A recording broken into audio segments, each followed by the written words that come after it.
வாங்க ஐரமணி குழம்பு வைக்கலாம். சட்டி காஞ்சிச்சு, நல்லெண்ணெய் ஊற்றிக்கலாம். கடுகு, உளுந்து, வெந்தயம் போட்டுக்கலாம். எண்ணெய் காஞ்சிச்சு, கடுகு நல்லா வெடிச்சிருச்சு. வெங்காயம், கருவேப்பிலை போட்டுக்கலாம்.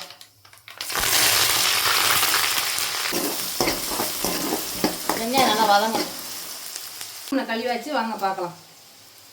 கையில் அப்படி பிடிச்சா விழுன்னு ஒட்டாமல் இருந்தால் நல்லா கழுவாச்சுன்னு அர்த்தம்.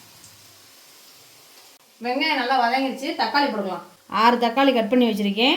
மஞ்சத்தூள் கொஞ்சம், 2 பச்சை மிளகாய் போட்டுக்கலாம். வெங்காயம் நல்லா வதங்கிடுச்சு, தேவையான உப்பு போட்டு வதக்கிக்கலாம்.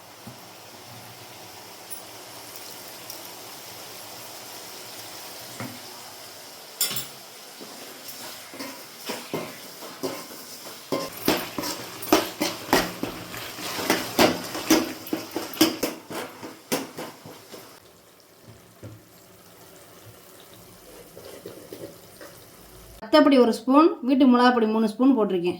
பிரித்து மசாலா அப்படியே போட்டுக்கலாம்.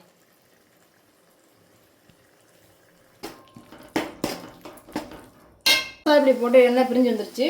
புளியை ஊற்றிக்கலாம். புளி தண்ணி கரைச்சி வச்சுருக்கேன், ஊற்றிக்கலாம்.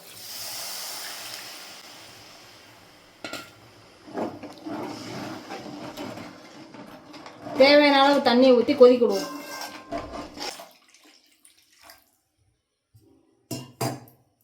உப்பு, உரப்பு, புளிப்பு எல்லாம் கரெக்டாக இருக்கான்னு பார்த்துக்கலாம்.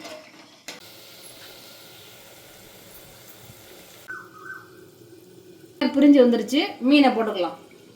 ஐர மீனை போட்டுக்கலாம்.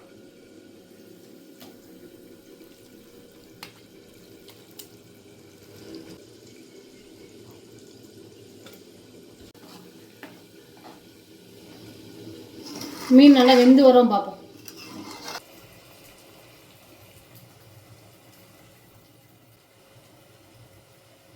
நல்லா வெந்துருச்சு. கருவேப்பிலையை போட்டுக்கலாம். கருவேப்பிலை போட்டு அடுப்பு அமர்த்திக்கலாம். நல்லா மீன் வெந்துருச்சு.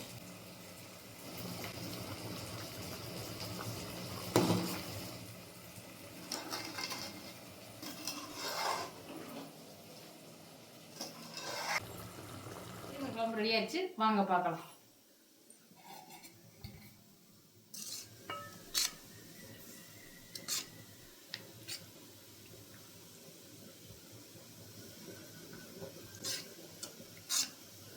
எப்படி கமெண்ட்ல சொல்லுங்க.